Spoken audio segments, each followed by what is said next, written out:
Aerox version 1 mga sir. Yan, kung mapapansin nyo, ganito, wala siyang relay na ginagamit. So hindi na ako magbabanggit ng shop kung saan to ginawa, pero sa lahat ng mga legitimong rider, alam na nila kung saan to galing. So yan, so mapapansin nyo, yan, sabit. Tapos wala siyang relay na ginagamit. Recta fuse, tapos ang fuse nya dito lang nakalagay. Yan.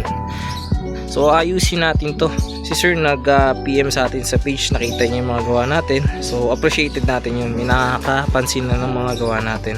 So yan, tapos ayusin na lang natin itong mga ano niya, wiring din, MDL nya. Yan sir, update na lang natin kayo mamaya.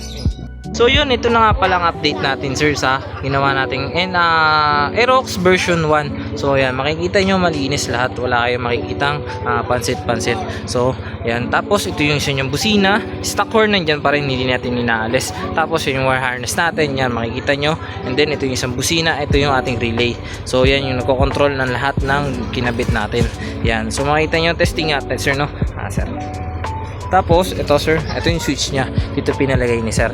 Yan, sa low beam yan. Tapos high beam. So meron din yung pala yung passing nito, plug and play lang. Yan, so hindi mahirapan ng mekaniko o magagawa ng motor ni sir. Yan, so yan. Tapos dito si stock horn, walang passing. Yan. Tapos press natin, loud, may passing. Low beam, sa high beam, tapos nakabatay. Yan, solid horn lang, hindi natin pinalagyan ng rapid. So ayaw ni sir kasi si Sir Ace nag-joyride. Yan, kukubera na lang pala natin to para update na lang natin kayo mamaya para sa full potential ng ilaw. So yan, makikita nyo yung wire harness natin, malinis, walang kalat-kalat. Yan, okay, nahumus ka sir. Yan, thank you. Low beam white, kung mapapansin nyo, ayan ang buga nya. So X1 plus 60 watts. Tapos may passing yan.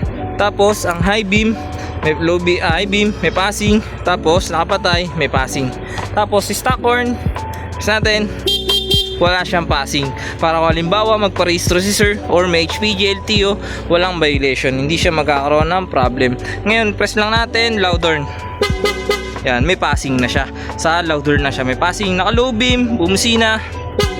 Naka high beam, may passing. Tapos nakapatay.